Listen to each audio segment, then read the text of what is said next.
Hello friends, मैं सुरुचि BPSC Gurukul 1 में आपका स्वागत करती हूँ।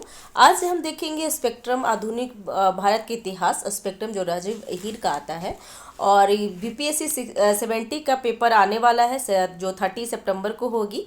तो चलिए उसके लिए तैयारी कर लेते हैं। हम भी और आप भी दोनों हम मिलकर तैयारी करते हैं।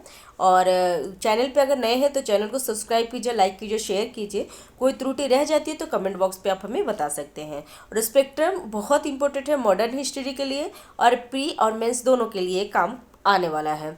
ठीक है, तो स्टार्ट करते हैं। जो हम पेज बाय पेज पढ़ेंगे ताकि हमें और आपको अगर मान लीजिए बुक नहीं पढ़ सकते हैं तो ये वीडियो भी सुन के हम रिवाइज कर सकते हैं। तो स्टार्ट करते हैं।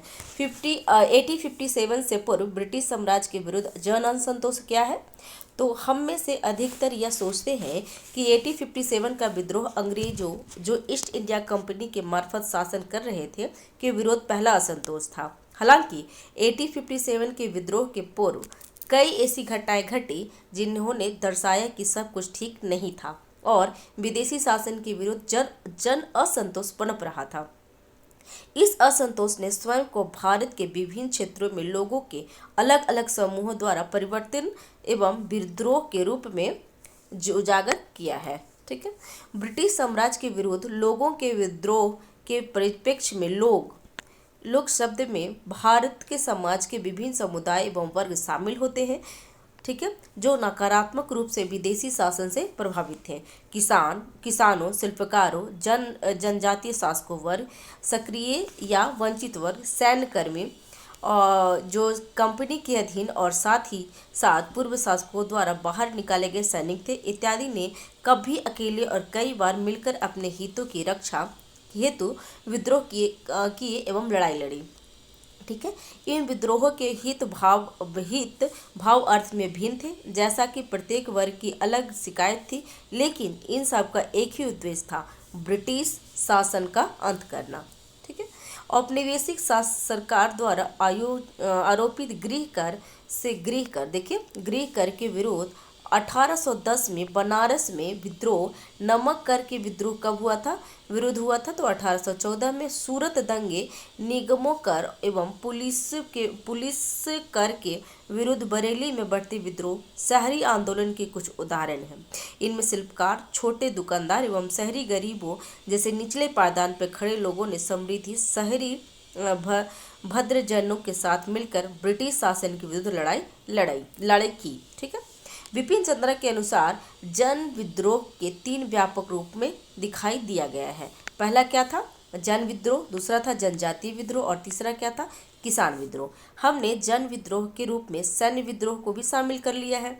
इसमें कंपनी की सेनाओं में नियोजित भारतीय शामिल थे ताकि जन विद्रोह का अधिक व्यापक तौर पर अध्ययन किया जा सके।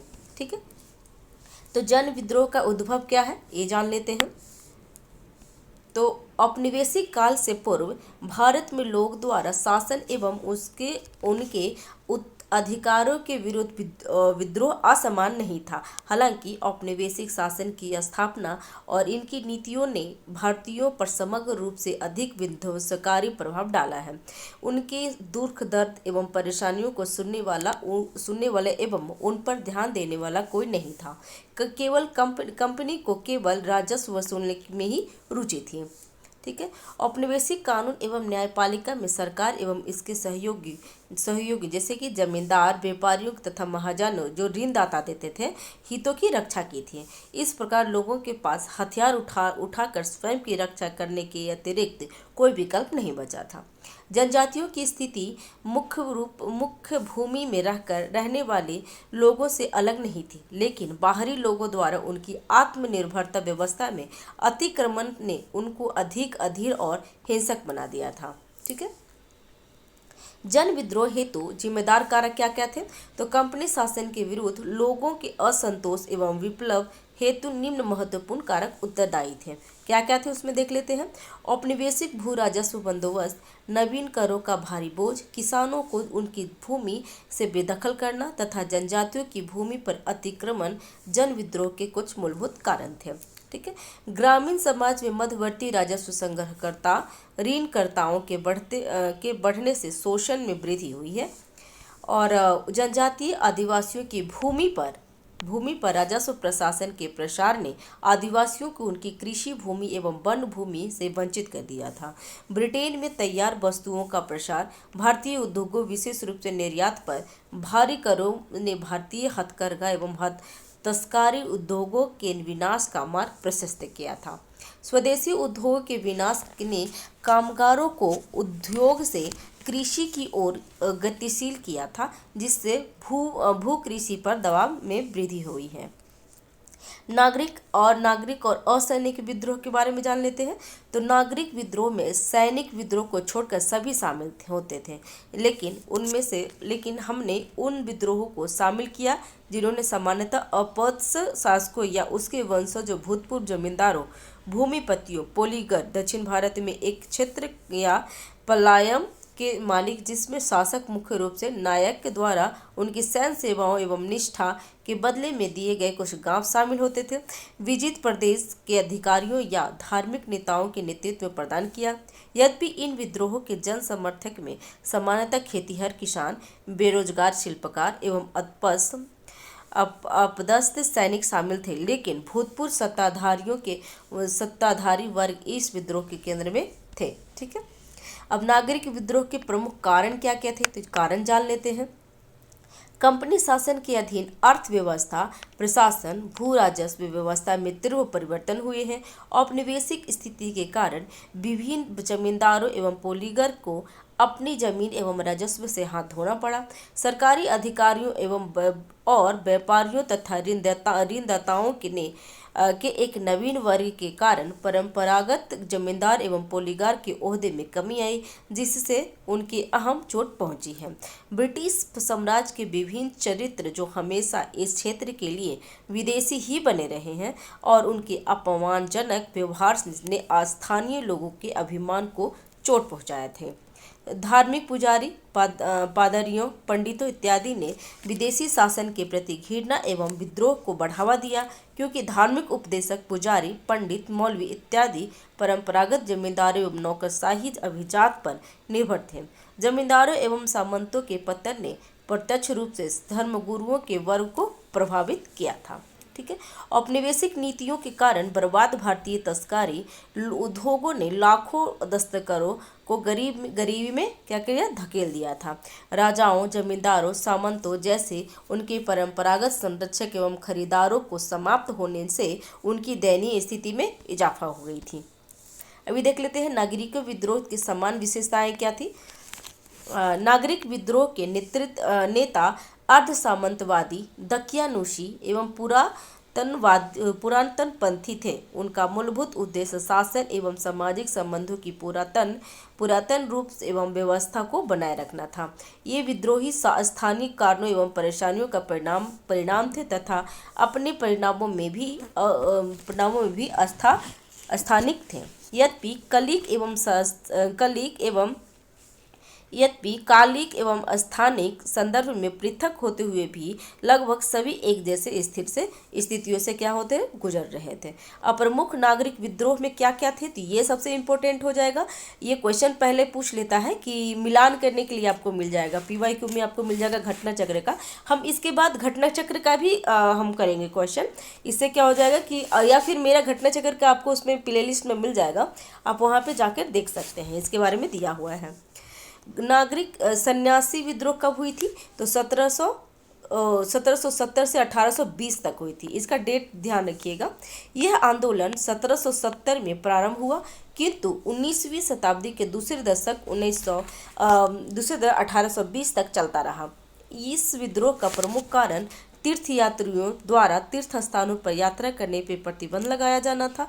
सन्यासी मुख्यतः हिंदू, नागा और गिरी के सशस्त्र सन्यासी थे, जो कभी मराठा, राजपूत तथा बंगाल और अवध के नवाब की सेनाओं में सैनिक थे।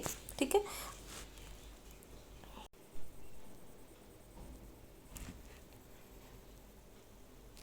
हाँ, तो हमने कहाँ देख रहे थे, तो हिंदू, नागा और गिरी के सशस्त्र सन्यासी थे, जो कभी मराठों, राजपूत तथा बंगाल और अवध के नवाब की सेना में सैनिक थे। 1777 77 में बंगाल में भयानक दुर्भिक्षण ने यहाँ के निवासियों को त्रस्त कर दिया। उसके पश्चात सन्यासियों ने अंग्रेजों के विरुद्ध सशस्त्र विद्रोह प्रारंभ कर दिया था। उन्होंने बलपूर्वक धन वसूला तथा अंग्रेजी फैक्ट्रियों को लूटपाट की। अंग्रेजों ने आंदोलनकारियों से निपटने के लिए दमन का सहारा लिया तथा 1820 तक आंदोलन को कुचल दिया। इसी सन्यासी विद्रोह का उल्लेख वंदे मातरम के रचयिता बंकिम चंद्र चट्टोपाध्याय ने अपने उपन्यास आनंद मठ में किया है। तो ये इम्पोर्टेंट हो जाएगा।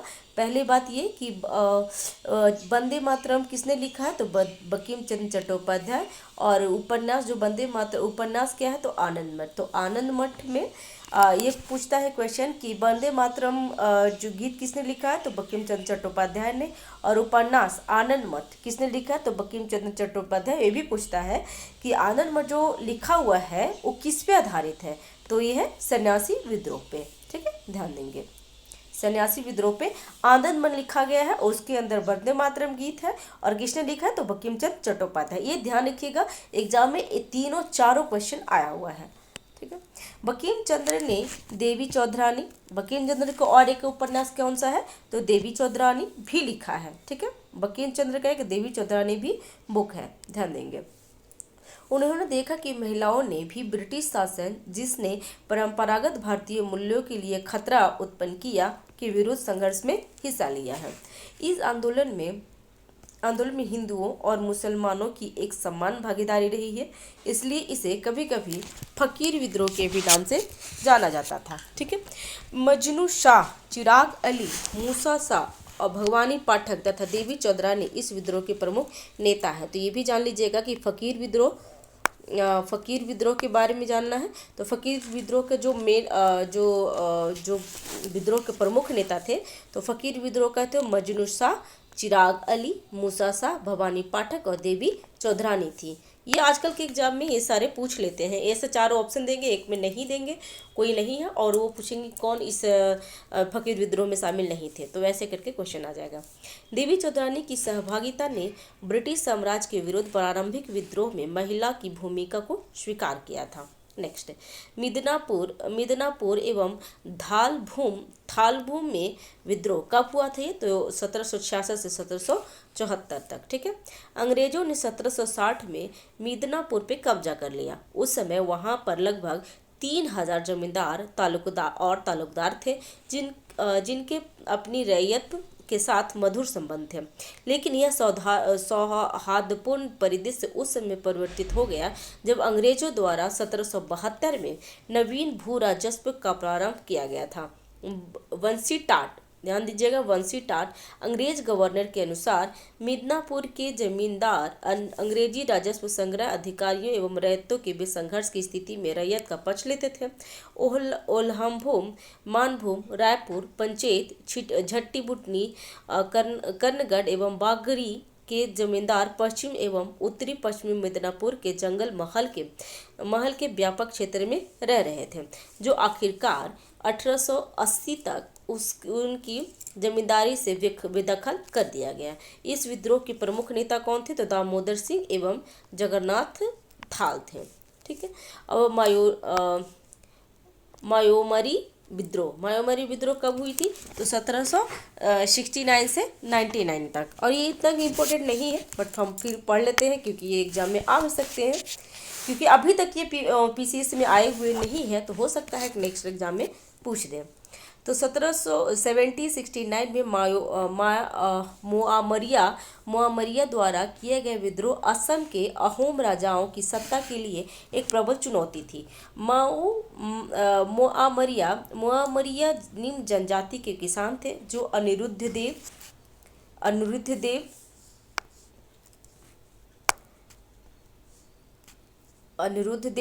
1555 से 1624 की शिक्षाओं का पालन करते थे।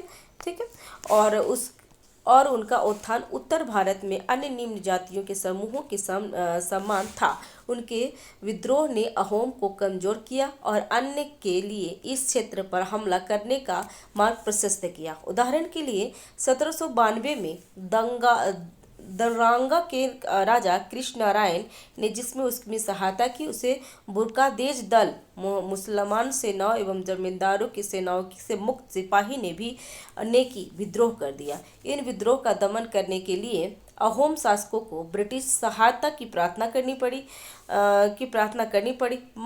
मोआमरिया के भटिया पार के अपना मुख्यालय बनाया। ठीक है, तो इसका कहाँ था, मोआमरिया का जो मुख्यालय कहाँ था, तो भटिया पार। ठीक है, रंगपुर एवं जोरहाट बेहद प्रभावित क्षेत्र थे। यद्यपि अहोम साम्राज्य ने स्वयं को विद्रोह से बचा लिया, लेकिन इससे यह कमजोरी हो गया कि बर्मा के आक्रमण के आगे घुटने टेक दिया तथा अंततः इस पर ब्रिटिश शासन का आधिपत्य हो गया था। उसके बाद है गोरखपुर, बस्ती, बहराइच में नागरिक विद्रोह कब हुआ था, तो 1781 में। वारेन हेस्टी उस टाइम कौन थे, तो वारेन हेस्टी गवर्नर जनरल थे। ठीक है, ने मराठा एवं मैसूर के युद्धों के खर्चों को पूरा करने के लिए अवध में अंग्रेजी अधिकारियों को इजारेदारी राजस्व किसान के तौर पे शामिल करके धन अर्जित करने की योजना बनाई। तो ये क्वेश्चन पूछता है कि इजारेदारी किसने स्टार्ट किया था, तो इजारेदारी वारेन हेस्टिंग ने स्टार्ट किया था। इजारेदारी किसने स्टार्ट किया था, तो वारेन हेस्टिंग ने। ठीक, उसके बाद उसने मेजर एलेक्जेंडर हाने को, जो उस क्षेत्र के से भली भांति परिचित था, को 1778 में इजारेदारी के रूप में नियुक्त किया था। तो इजारेदार के रूप में पहला बार कौन बना था, तो एलेक्जेंडर हाने। ठीक है, नेक्स्ट हाने ने गोरखपुर एवं बहराइच के लिए एक वर्ष हेतु इजारे की राशि 22 लाख रुपए सुनिश्चित की। वास्तव में यह कंपनी का गुप्त प्रयोग था, जिससे वह निश्चित करना चाहती थी कि ऐसा करके वह व्यवहारिक रूप से कितनी मात्रा में अधिक अधिशेष धनराशि प्राप्त कर सकती है। ठीक है, हालांकि हाने के अत्याचार एवं राजस्व की अत्यधिक मांग ने क्षेत्र को भयंकराक्रांत कर दिया था, जो नवाब के शासनाधीन एक समृद्ध क्षेत्र था। 1781 में जमींदारों एवं किसानों ने असहनीय अत्याचारों के विरुद्ध विद्रोह कर दिया और प्रारंभिक विद्रोह के एक सप्ताह के भीतर हाने के सभी अधीनस्थ कर्मियों को या तो मार दिया गया या जमींदारी गुरिल्ला बल द्वारा प्रबंधक बना दिया गया था। यद्यपि विद्रोह को कुचल दिया गया, हाने को पदच्युत कर दिया गया और उसे बाध्यकारी रूप से इजारा बनाए रखा गया। ठीक है, विजयनगरम के राजा का विद्रोह, तो 1798 में अंग्रेजों और आनंद गजपति राजू विजयनगरम का शासक ने संयुक्त रूप से उत्तरी सरकार से फ्रांसीसियों को बाहर करने के लिए एक संधि की। इस अभियान में वे सफल रहे, लेकिन अंग्रेजों, जैसे कि वे भारत में करते रहे, ने संधि की शर्तों को मानने से इनकार कर दिया। अंग्रेजों के निपटने से पूर्व ही आनंद चार्लू की मृत्यु हो गई थी। ईस्ट इंडिया कंपनी ने विजयनगरम के राजा विजयराम राजू से 3 लाख रुपए की राशि की मांग की और उसे अपने सेना समाप्त करने को कहा। इस बात पर राजा को क्रोधित कर दिया, जैसा कि राजा के ऊपर कंपनी की कोई भी बकाया राशि नहीं था। राजा ने अपने समर्थकों की सहायता से विद्रोह कर दिया। अंग्रेजों ने राजा को 1793 में बंदी बना लिया और उन्हें निर्वासित कर पेंशन पर भेजने का आदेश दे दिया था। राजा ने यह बात मानने से इनकार कर दिया। अंग्रेजों से लड़ते हुए पद्मनाभ आंध्र प्रदेश में आधुनिक विशाखापत्तनम जिले के युद्ध में 1794 में राजा की मृत्यु हो गई। विजयनगरम कंपनी शासन के अधीन आ गया। अंततः कंपनी ने मृतक राजा के पुत्र को राज सौंपा और भेंट की राशि की मांग को कम कर दिया था। अब वेदनूर में ढूंढिया का विद्रोह, तो ये देख लेते हैं। 1799 से 1800 के बीच में हुई थी। तो 1799 मैसूर विजय 1799 समझ रहे हैं यहाँ पे टीपू सुल्तान का मृत्यु हुई थी 1799 मैसूर युद्ध के चौथा मैसूर युद्ध जो हुई थी उस टाइम टीपू सुल्तान की मृत्यु हुई थी। तो इसी वही भी बताया हुआ है कि 1799 मैसूर विजय के पश्चात अंग्रेजों को विभिन्न स्थानीय नेताओं ने से लड़ना पड़ा। ढूंढिया बाघा एक मराठा स्थानीय नेता जिसका टीपू सुल्तान ने मुस्लिम धर्म में धर्मांतरण किया और जेल में डाल दिया था। श्रीरंगपट्टनम के पतन, तो ये ध्यान रखिएगा, श्रीरंगपट्टनम के पतन कब हुआ था? तो 1793 में आंग्ल मैसूर युद्ध का थर्ड वार में, ठीक है, कि जेल में छोड़ दिया था। जल्द ही ढूंढिया ने एक सेना तैयार कर ली जिसे ब्रिटिश शासन विरोधी तत्व में शामिल थे और स्वयं के लिए एक छोटा भू क्षेत्र तैयार कर लिया था। अगस्त 1799 में मिली हार ने उसे मराठा क्षेत्र में शरण लेने को बाध्य किया, जहां उसने निराशा राजकुमारों को ब्रिटिश शासन के विरुद्ध एकजुट होने को प्रेरित किया और उसने स्वयं नेतृत्व की कमान संभाल ली थी। सितंबर 1800 में वेलेस्ली, उस टाइम कौन थे? तो गवर्नर जनरल कौन थे? वेलेस्ली के नेतृत्व में ब्रिटिश सेना के विरुद्ध युद्ध में वह मारा गया था। यद्यपि ढूंढिया असफल हो गया, वह जनता का सम्मानित राजा बन गया था। ठीक है। केरल बर्मा पझासी राजा का विद्रोह, ये कब हुआ था? तो 1797 में। तो 1800 से 1805 केरल बर्मा पझासी राजा लोकप्रिय तौर पर केरल का शेर तथा पाइच राजा के नाम से जाने जाते थे, परंतु मालाबार क्षेत्र में क्वाटम के प्रमुख थे। हैदर अली एवं टीपू सुल्तान का विरोध करने के अलावा केरल वर्मा ने 1793 से 1805 के बीच अंग्रेजों के विरुद्ध युद्ध लड़ा था। तृतीय आंग्ल मैसूर युद्ध कब हुई थी? तो एग्जाम में ये इम्पोर्टेंट हो जाएगा कि तृतीय आंग्ल मैसूर युद्ध कब हुई थी? तो 1790 से 92 में। किसके बीच में हुई थी? तो ये टीपू सुल्तान और उस टाइम आपको टीपू सुल्तान और अंग्रेज के बीच में हुई थी।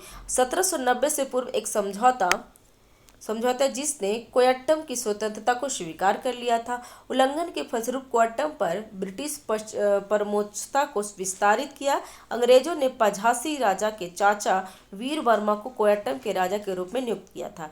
नए राजा ने कंपनी द्वारा निश्चित राजस्व लक्ष्य को पूरा करने के लिए किसानों पर शोषणकारी दर से करों का अध्यारोपण किया था। इसके परिणाम स्वरूप किसानों ने 1793 में पझासी राजा के नेतृत्व में जन विद्रोह किया था। वह गुरिल्ला युद्ध कौशल का प्रयोग करते हुए बेहद बहादुरी से लड़ा और 1797 में एक शांति संधि कर ली, लेकिन 1800 में वेनाड को लेकर संघर्ष शुरू हुआ। उसने नायर की एक बड़ी सेना तैयार की और जिसमें मपिला एवं पठान भी थे। पठान टीपू सुल्तान की 1799 में मृत्यु के पश्चात बेरोजगार हो गए थे चूंकि वे टीपू की सेना में थे। नवंबर 1805 में केरल सिंघम माविला टोडू वर्तमान में केरल कर्नाटक सीमा के पास मारा गया था। अब अवध में नागरिक विद्रोह के बारे में जान लेते हैं। ये कब हुआ था? अवध में नागरिक विद्रोह 1799 में। तो वजीर अली खां अवध का चौथा नवाब 1797 में अंग्रेजों की मदद से सिंहासन पर आसीन हुआ, लेकिन जल्द ही अंग्रेजों से उसके संबंध बिगड़ गए और अंग्रेजों ने उसके स्थान पर उसके चाचा शहादत अली खां द्वितीय को आसीन कर दिया। अली खां को बनारस में पेंशन पर भेज दिया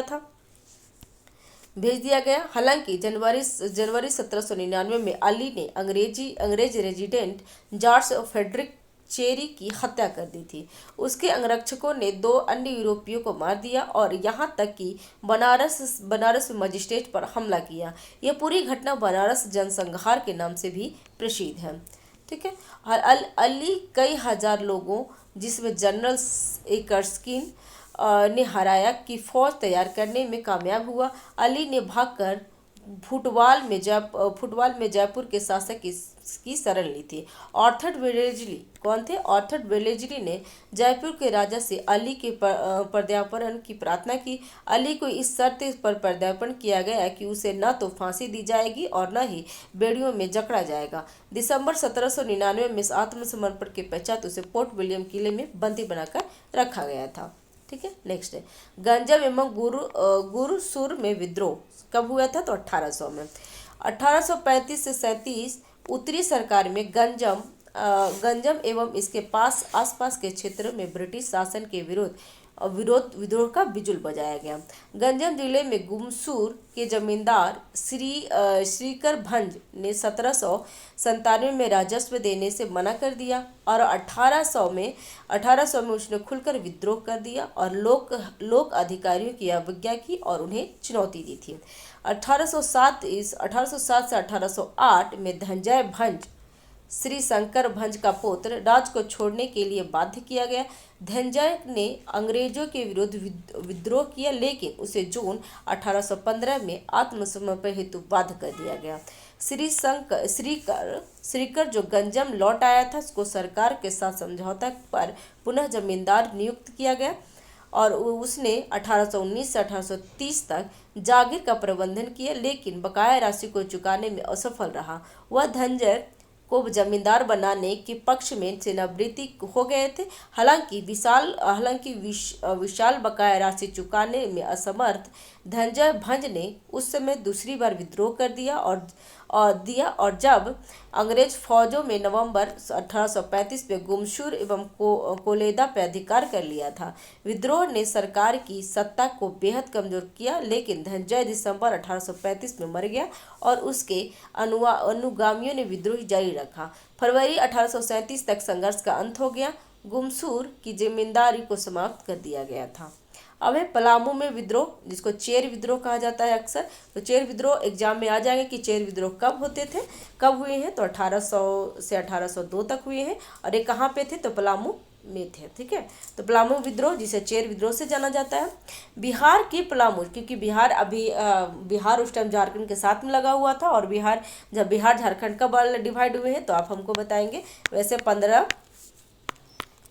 नवंबर 2000 में बिहार अलग हो गया है झारखंड से, झारखंड अलग हो गया बिहार से। तो बिहार के पलामू जिले में स्थानीय राजा एवं कंपनी द्वारा जब जागीरदार चेरों से जमीन छीन ली गई, तब वहां के जागीरदारों ने राजा एवं कंपनी के विरोध विद्रोह शुरू कर दिया। यह विद्रोह 1800 में ईस्वी में आरंभ हुआ और 1802 तक चला। इसका नेतृत्व भूषण सिंह नामक जमींदार ने किया था। पोलीगर विद्रोह कब हुआ था? तो ये ध्यान रखेंगे और ये भी ध्यान लीजिएगा कि जो आपका पलामू विद्रोह जो चेर विद्रोह है उसके कौन से थे? तो भूषण सिंह नामक जमींदार थे, ठीक है। तो पोलीगर विद्रोह 1795 से 1805 के बीच में हुआ है, तो इसके बारे में जान लेते हैं। दक्षिण भारत के पोलीगर ने 1795 और 1805 के बीच अंग्रेजों का कड़ा विरोध किया। इस प्रबल विरोध के केंद्र में तिरुनेलवेली, रामनाथपुरम, शिवगंगा, शिवगिरी, मदुरई और उत्तरी अर्काट थी। समस्या 1791 में उस समय पैदा हुई जब अर्काट के नवाब ने तिरुनेलवेली और कर्नाटक प्रांतों का प्रबंधन एवं नियंत्रण ईस्ट इंडिया कंपनी को दे दिया था। इस प्रबंधन एवं व्यवस्था से पोलीगर में रोष व्यक्त हो गया, जो अपने समृद्ध संबंध क्षेत्रों में काफी लंबे समय से एक स्वतंत्र प्रभुसत्तात्मक शक्ति के रूप में माना जाते थे। कंपनी के विरुद्ध पोलीगरों का प्रथम विद्रोह मूलतः करारोपण को लेकर था, लेकिन इसका व्यापक राजनीतिक आयाम था कि अंग्रेज इन्हें शत्रु के तौर पे देखते थे तथा अपमानजनक व्यवहार करते थे। कोट्टाबोम नायकन, जो पंजलकुरुची के पोलीगर थे, ने 1795 और 1799 के बीच विद्रोह का नेतृत्व किया। एक विध्वंसक विद्रोह के पश्चात, जिसमें वीरपांड्या को कट्टाबोमान ने कंपनी की सेनाओं को पराजित कर दिया। कंपनी ने वीरपांड्या कट्टाबोम को पकड़ने पर इनका इनाम रखा। इससे पोलीगर में एक बड़ा विद्रोह भड़क उठा। अंततः कंपनी कोट्टाबोमान को पराजित करने में सफल हो गई। एक बार फिर धोखा से इडाप्पन पुडुकोट्टी के राजा द्वारा दिया गया था, जिसने अंग्रेजों के साथ समझौता कर लिया। अंग्रेजों ने कोटा बोमान को पकड़ लिया। अंग्रेजी हुकूमत द्वारा उसे पकड़कर एक अज्ञात स्थान पर फांसी दे दी गई थी। कोटा बोमान एक घनिष्ठ सहयोगी सुब्रमण्यम पिल्लई को भी फांसी दे दी गई थी और एक अन्य विद्रोही सौंदर्य पांड्यन को नृशंस हत्या कर दी गई थी। पंजलंकुरुची के पलायम एवं 5 अन्य पोलीगर के क्षेत्र एवं संपत्ति को जब्त कर लिया गया और प्रमुख पोलीगरों को फांसी दे दी गई तथा या जेल भेज दिया गया था।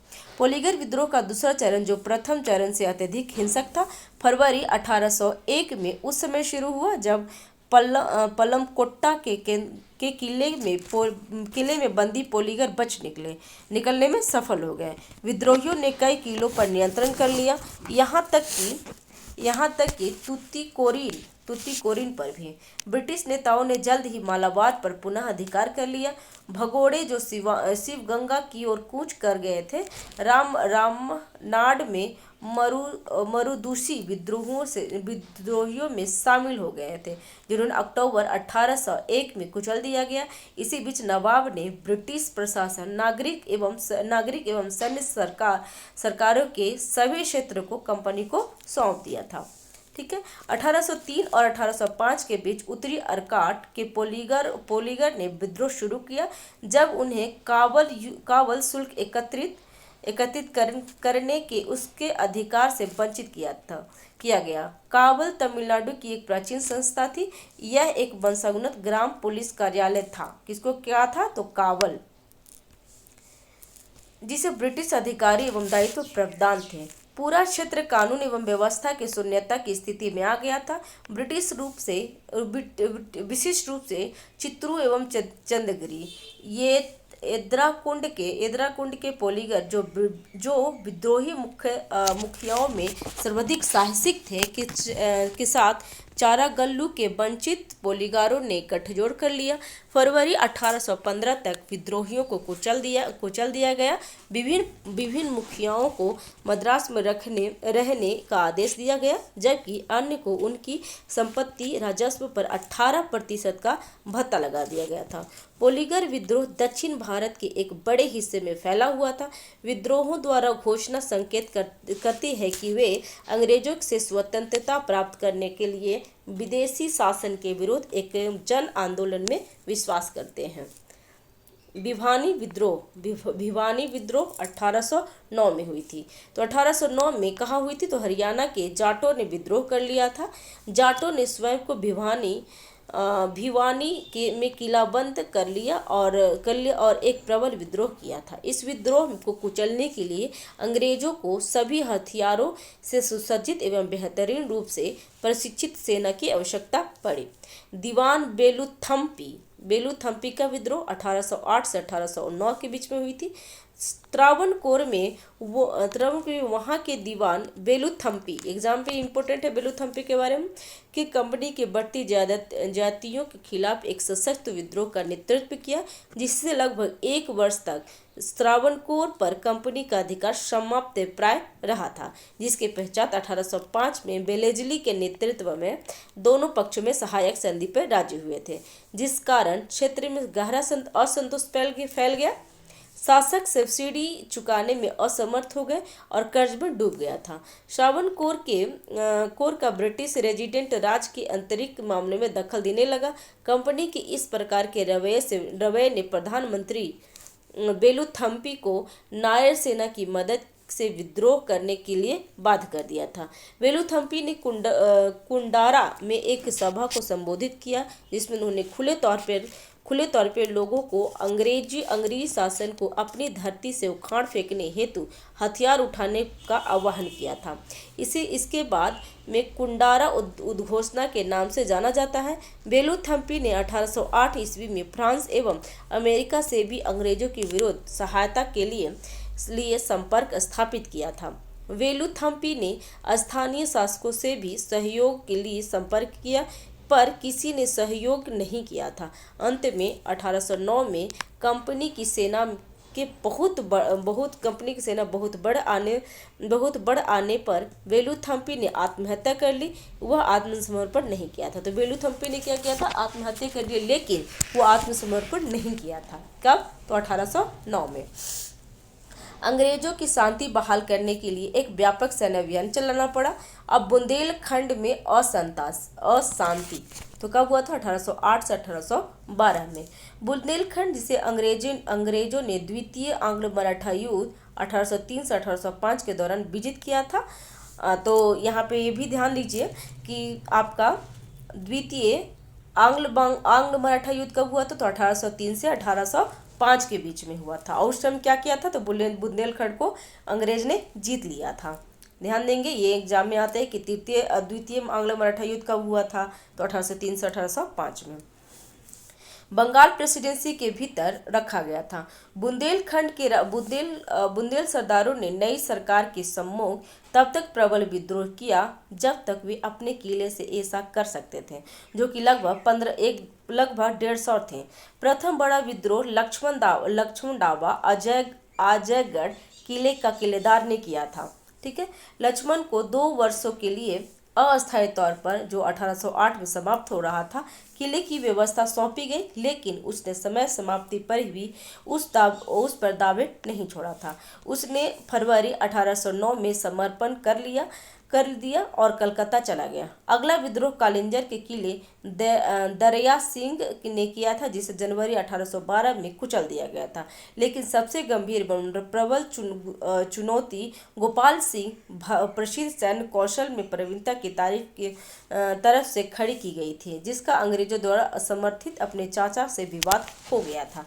4 वर्षों के बाद गोपाल सिंह ब्रिटिश सेना की सभी सैन्य युक्तियों एवं सतर्कता को चकमा दिया और इन विद्रोहों की श्रृंखला को खत्म करके बुंदेलखंड के वंशानुगत मुखिया की व्यवस्था को समाप्त कर संविदात्मक दायित्व इकरारनामा को लागू किया गया था। अब आ गया है परलक्की मेडेड विद्रोह 1803 से 1834 के बीच में। परलक्की मेडी, जो ओडिशा के गंजाम जिले के पश्चिमी सीमा पर स्थित था, ने जमींदारों एवं राजाओं ने विद्रोह किया। जब कंपनी ने गंजाम जिला कहाँ पे है? तो ये पहले ही पूछ लीजिए, कभी कभी जिला भी पूछ लेता है कि ये कहाँ पे है। तो गंजाम जिला कहाँ पे है? तो उड़ीसा में। गंजाम पे कब्जा कर लिया था। नारायण देव परलिकिमेडी का राजा थे, जिसने विद्रोह ने अंग्रेजों को कर्नल पीच के नेतृत्व में सेना भेजने को बाध्य कर दिया था। 1768 में नारायण देव को कर्नल पीच ने परास्त किया और गजपति देव नारायण का बेटा को नया जमींदार घोषित कर लिया था। लेकिन नारायण देव बेटे एवं भाइयों द्वारा समर्थित ने फिर से विद्रोह कर दिया। जैसा कि विद्रोह को नहीं दबाया जा सका, मद्रास सरकार ने 1832 में जॉर्ज रसेल को आयुक्त के तौर पर नियुक्त किया। रसेल ने विद्रोह को कुचलने की संपूर्ण शक्ति के साथ 1834 तक क्षेत्रों में शांति बहाल कर दी थी। अब आ गया कच्छ विद्रोह। कच्छ विद्रोह कब हुआ? तो 1816 से 1832 के बीच में हुआ था। तो 1816 में कच्छ के महाराजा कौन थे? भारमल द्वितीय। कच्छ विद्रोह हुआ था भारमल द्वितीय द्वारा। तो कच्छ का महाराजा कौन थे? भारमल द्वितीय। और अंग्रेजों के बीच एक संधि हुई, जिसके तहत शक्ति सिंहासन में निहित थी। हालांकि महाराजा एवं मुखिया के एक दल के बीच शक्ति संघर्ष हुई थी। अंग्रेजों ने कच्छ के आंतरिक मामलों में हस्तक्षेप किया और 1819 में राजा भारमल द्वितीय ने अपने क्षेत्र में अंग्रेजों को खदेड़ने की प्रबल इच्छा से अरब सेना खड़ी की। मुखिया उसके साथ दिया। उसके पुत्र के पक्ष में कच्छ के शासक राव भारमल द्वितीय को हराकर प्रच्युत कर दिया गया। ब्रिटिश रेजिडेंट ने रिजेंसी परिषद की मदद से क्षेत्र पर शासन किया था। रेजेंसी परिषद द्वारा किए गए प्रशासनिक नवाचार भूमि मूल्यांकन के कारण बने, जिसके कारण गहरा रोष व्यक्त हुआ था। इसी बीच कुछ मुखियाओं ने विदेशी शासन के विरुद्ध अपने विद्रोह को जारी रखा। बर्मा युद्ध में ब्रिटिश सेनाओं की हार ने क्षेत्र की मुखिया को विद्रोह करने को प्रोत्साहित किया और भारमल को पुनः स्थापित करने की मांग की थी। स्थिति को नियंत्रित करने में व्यापक सैन्य अभियान की असफलता ने कंपनी को प्राधिकारियों को समझौते की नीति को हेतु विवश किया था। बरेली में असंतोष 1816 में हुई थी। तो बरेली में असंतोष कब हुई थी? तो 1816 में। ध्यान देंगे। विद्रोह का तत्कालीन कारण पुलिस कर को थोपना, जिससे नागरिकों के क्रोध को भड़का दिया था। यह मामला उस समय धार्मिक बन गया जब मुफ्ती मोहम्मद एवाज, एक सम्मानित वृद्ध व्यक्ति ने मार्च 1866 में शहर के मजिस्ट्रेट को एक याचिका प्रस्तुत की। स्थिति उस समय अधिक बिगड़ गई जब पुलिस ने टैक्स एकत्रित करते समय एक महिला को घायल कर दिया। इस घटना ने मुक्ति और पुलिस के पक्षकारों के बीच खूनी संघर्ष को प्रोत्साहित कर दिया था। घटना के 2 दिन के भीतर पीलीभीत, शाहजहांपुर एवं रामपुर से विभिन्न सशस्त्र मुस्लिमों ने विश्वास एवं मुफ्ती की रक्षा के लिए विद्रोह किया। अप्रैल 1816 में उपद्रवियों ने बरेली के प्रांतीय न्यायालय के न्यायाधीश लेसेटर के पुत्र की हत्या कर दी। उपद्रव की भारी सैन्य बल पर तैनात करके दबाया जा सका। 300 से अधिक विद्रोही मारे गए और इससे अधिक घायल हुए और जेल में डाल दिए गए। और हाथरस में विद्रोही कब हुआ था? तो 1817 में। दयाराम, जो अलीगढ़ जिले के कई गांव का तालुकदार था, का हाथरस के किले में प्रबल आधार था।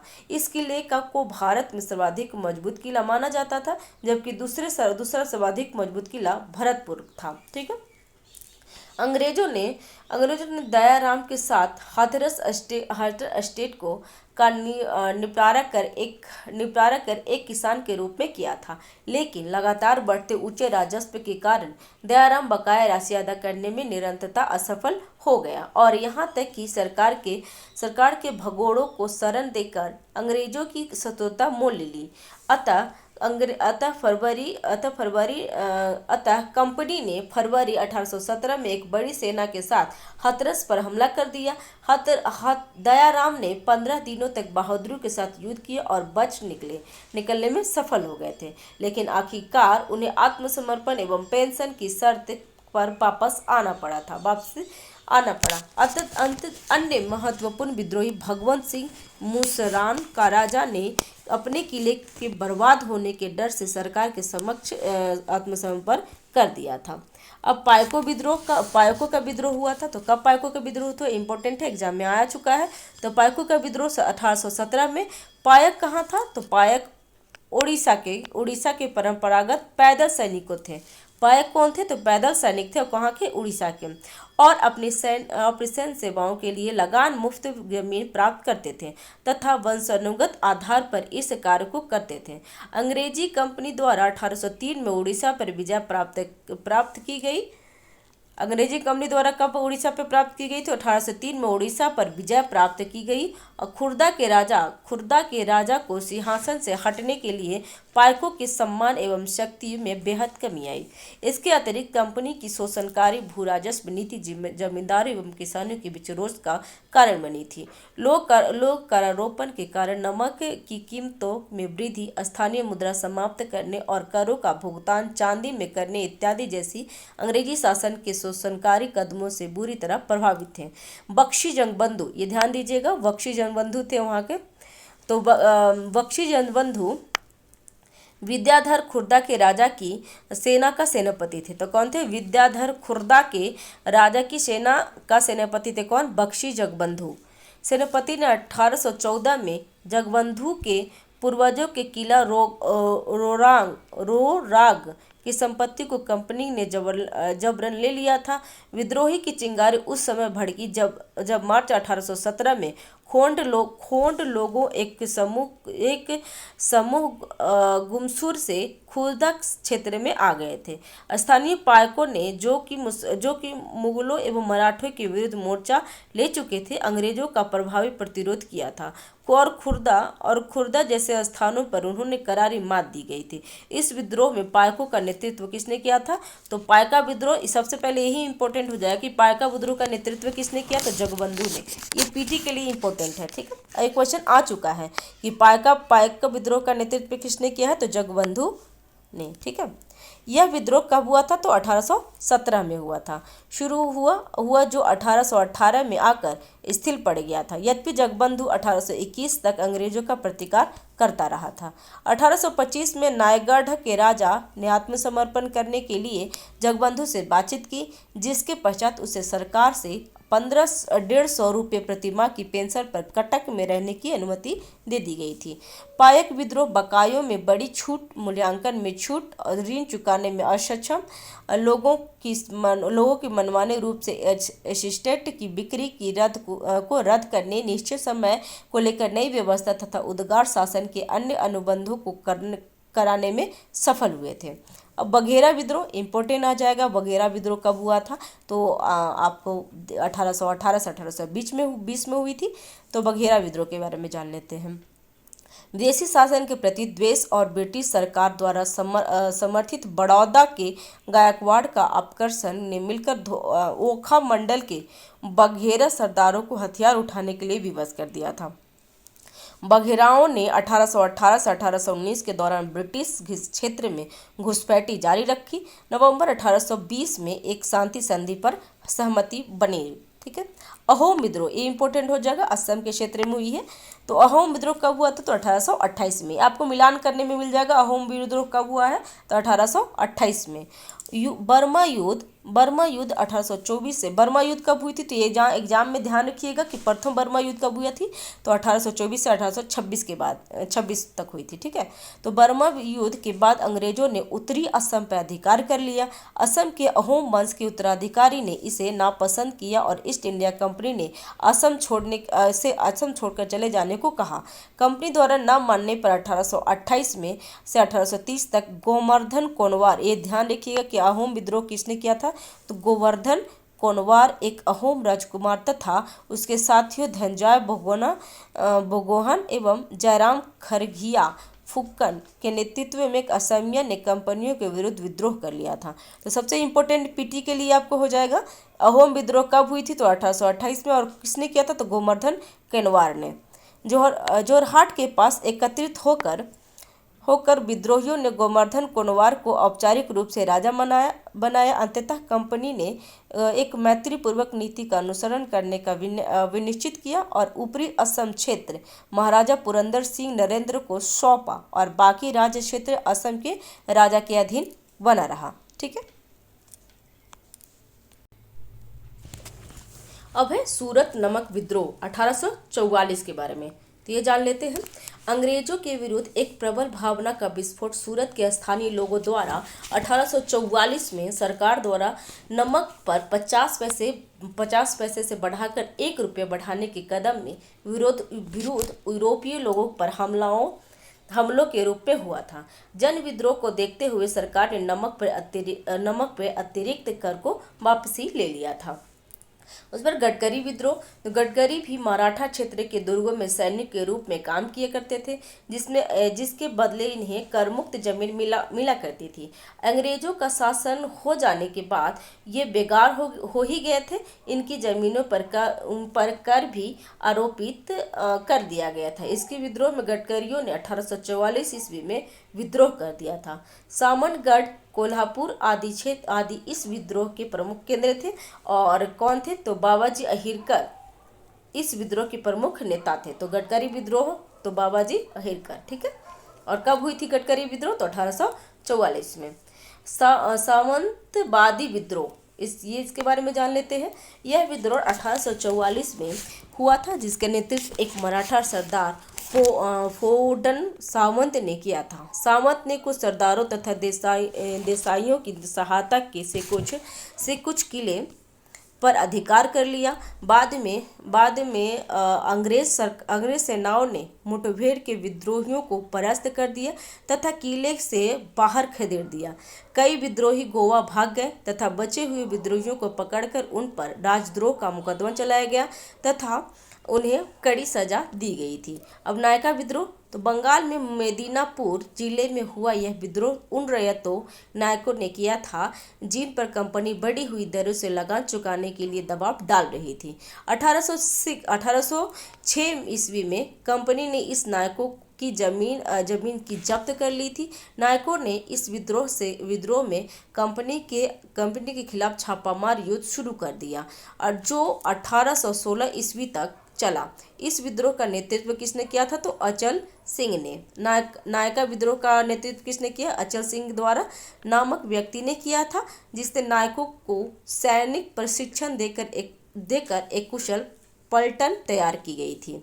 ठीक है। अब कित्तूर विद्रोह, तृतीय आंग्ल मराठा युद्ध। तो याद रखिएगा, तृतीय आंग्ल मराठा युद्ध कब हुआ था? कि बाद तृतीय आंग्ल मराठा युद्ध आपको 1818 में लास्ट हो गई थी। तो तृतीय आंग्ल मराठा युद्ध के बाद अंग्रेजों ने कित्तूर को स्वतंत्र राज्य मान लिया था। 1824 ईस्वी में उत्तराधिकार के प्रश्न पर अंग्रेजों का कित्तूर राज्य से विरोध हो गया था। ठीक है। जब उन्होंने अंतरिम सरकार शिवलिंग रुद्र के उत्तराधिकारी को वास्तविक मानने से इनकार कर दिया, इससे ऐसे में महारानी चेम्मा, ध्यान रखिएगा, चेम्मा ने अंग्रेजों के विरुद्ध विद्रोह कर दिया था। 1824 तक के अंत तक अंग्रेजों ने इसे दबा दिया, परंतु 1829 में ये रायप्पा के नेतृत्व में कित्तूर में एक बार फिर विद्रोह हुआ, पर यह भी उसी वर्ष दबा दिया गया था। रामोसी विद्रोह, रामोसिस विद्रोह, ये इंपॉर्टेंट हो जाएगा रामोसिस विद्रोह, क्योंकि ये पीटी में आ चुका है, तो डेफिनेटली अगले एग्जाम में भी आ सकते हैं। और उसका जो नेता थे वो चित्तूर सिंह थे। ठीक है, पढ़ लेते हैं। रामोसी कौन थे? तो रामोसी पूना के रामोसी मराठा युगीन पुलिस अंग्रेजों के शासनकाल में बेकार हो गए थे। ऊपर से उनके पास जो जमीन बची थी उस पर अंग्रेजों ने लगान की दर बहुत बढ़ा दी थी। ऐसे में रामोसियों ने 1822 में चित्तूर सिंह के नेतृत्व में विद्रोह कर लिया और अंग्रेजों पर हमला शुरू कर दिया था। इस विद्रोह को दबाने के लिए दबा दिया गया था। 1826 में फिर से उमाजी की नेतृत्व में रामोसियों ने विद्रोह आरंभ कर दिया था। इस बार 1829 तक रामोसियों ने अंग्रेजों से मोर्चा लिया था। तो एक क्वेश्चन आ जाए कि रामोसी विद्रोह किसके नेतृत्व में हुआ था? तो चित्तूर सिंह के। और कब हुआ था? तो 1822 में। ध्यान दीजिएगा। विशाखापत्तनम के विद्रोह, तो मद्रास प्रेसिडेंसी के अंतर्गत विशाखापत्तनम जिले में विद्रोहियों की एक लंबी श्रृंखला थी। पालकोंडा के जमींदार विजयराम राजे ने 1793 में से 1796 के बीच अंग्रेजों के साथ कई छिटपुट लड़ाई लड़ी थी। 1821 से 31 के बीच पालकोंडा के जमींदार ने राजस्व वसूली के प्रश्न में विद्रोह किया था। 1830 में विशाखापत्तनम के जमींदार कौन थे? वीरभद्र राजे ने पेंशन के सवाल पर अंग्रेजों के खिलाफ विद्रोह किया। 1832 से 34 में विशाखापत्तनम के ही एक अन्य जमींदार जगन्नाथ राजे ने उत्तराधिकार विवाद में अंग्रेजों के हस्तक्षेप के वजह से विद्रोह कर दिया था। कुर्ग का विद्रोह, दक्षिण भारत में 1833 से 34 में कुर्गवासियों द्वारा अंग्रेजों के विरुद्ध लड़ी गई लड़ाई संगठित नागरिक विद्रोह की मिसाल है। यदि वहाँ के राजा वीर राजा ने जनता की तरह ही बहादुरी दिखाई होती तो अंग्रेजों को निर्णायक हार का सामना करना पड़ता, परंतु ऐसा नहीं हुआ था और उसके आत्मसमर्पण के बाद कुर्ग मई 1834 में ब्रिटिश शासन में मिला लिया गया था। अब कोलियों का विद्रोह, तो ये जान लेते हैं कोलिय विद्रोह कैसे हुई थी। तो कोलिय विद्रोह मध्यकालीन भारत में दुर्गों के सैनिक के रूप में काम करते थे। अंग्रेजों का शासन स्थापित हो जाने के बाद दुर्गों का महत्व नहीं रहा, उन्हें तोड़ दिया गया। ऐसे में ये बेकार हो गए और ये यत्र तत्र विद्रोह के झंडे बुलंद करते रहते थे। 1824 ईस्वी के अंत तक पश्चिमी घाट एवं कच्छ के सीमावर्ती भाग के कोलियों ने विद्रोह किया, जिसे 1825 में दबा दिया गया था। 1829 में पूना के आसपास के कोलियों के विद्रोह आरंभ कर दिए गए, जो 1850 के तक चला था। विभिन्न चरणों में भाऊ सरे, चिमनाजी यादव, नाना दरबार, रघु भंगरिया, बापू भंगरिया आदि ने इस विद्रोह का नेतृत्व किया था। इस विद्रोह को रामोसियों ने से भी सहयोग दिया गया था। अब बुंदेला विद्रोह कब हुई थी?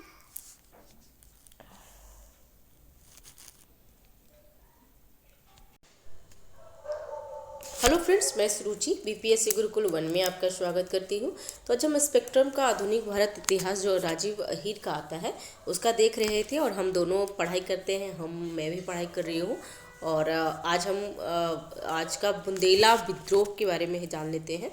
तो स्टार्ट करते हैं। चैनल पे नए हैं तो चैनल को सब्सक्राइब कीजिए, लाइक कीजिए, शेयर कीजिए। कोई त्रुटि रह जाती है तो कमेंट बॉक्स पे आप सजेशन दे सकते हैं। और ये हम लोग क्या करेंगे कि एक टॉपिक का पूरा वीडियो आपको डाल दूंगी जाके, ताकि आप कान में लगा करके एक टॉपिक पूरा आप सुन सकते हैं। ठीक है, तो बुंदेला विद्रोह कब हुई थी? तो 1835 में अंग्रेजों ने उत्तर पश्चिमी प्रांत नामक एक नया प्रांत बनाया, जिसमें मराठों से छीने गए आधुनिक मध्य प्रदेश के 2 जिले में भी मिला दिया गया था। और कौन 2 जिले थे? तो सागर और दमोह।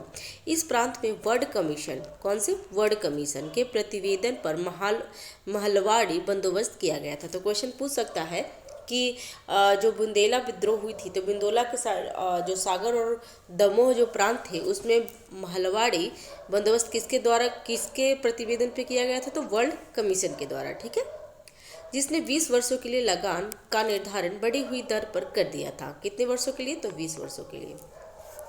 इसने यहाँ के जमींदार नाराज हुए और जब उनसे लगान जबरदस्ती वसूल लिया जाने लगा, तो सागर के 2 जमींदार कौन से? जवाहर सिंह और मधुकर शाह ने 1842 में विद्रोह कर उत्पात मचाना शुरू कर दिया था। 1843 तक इस विद्रोह का काबू पा लिया गया था और लगान भी कम कर दिया गया था। अब जान लेते हैं संबलपुर, जो इम्पोर्टेंट है। और ये क्वेश्चन आता है कि संबलपुर का विद्रोह किसके द्वारा की गई थी? तो सुरेंद्र साई द्वारा। ठीक है, सुरेंद्र साई, सुरेंद्र साई। संबलपुर के उत्तराधिकार के प्रश्न पे अंग्रेजों के हस्तक्षेप के विरोध में कई चरणों में गोंडा ने विद्रोह किया। पहला विद्रोह 1833 में हुआ था और इसे शीघ्र ही दबा दिया गया। 1839 में सुरेंद्र साई के नेतृत्व में एक बार फिर से विद्रोह हुआ, जिसका कारण नए भूमि बंदोबस्त के द्वारा राजस्व में अंग्रेजों द्वारा वृद्धि कर देना था। यह विद्रोह काफ़ी लंबे समय तक चलता रहा।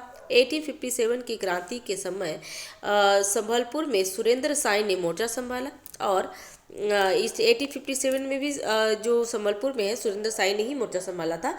और इसने अन्य जमींदारों ने भी उनका साथ दिया। 1862 में सुरेंद्र साई द्वारा आत्मसमर्पण कर देने के बाद यह विद्रोह कमजोर पड़ गया था। अब बहावी आंदोलन। ठीक है, तो बहावी आंदोलन भारत में शुरू किया गया बरेली के सैयद अहमद बरेली। एक क्वेश्चन आ जाता है कि बहावी आंदोलन किसके द्वारा शुरू किया गया था? तो सैयद अहमद बरेली द्वारा। ठीक है, वैसे तो इन आंदोलन का लक्ष्य इस्लाम में सुधार लाना था, पर भारत में इसका लक्ष्य अंग्रेजों एवं शोषक वर्ग के अन्य लोगों का विरोध करना हो गया था। पटना इस आंदोलन का कहाँ पे? तो ये भी क्वेश्चन पूछता है कि बहावी आंदोलन का मुख्य केंद्र क्या था? तो पटना था। ठीक है, यद्यपि इसका प्रसार संपूर्ण भारत में हो गया था। यह आंदोलन 1830 से शुरू होकर 1869 तक इस अंग्रेज की सत्ता को परेशान किया।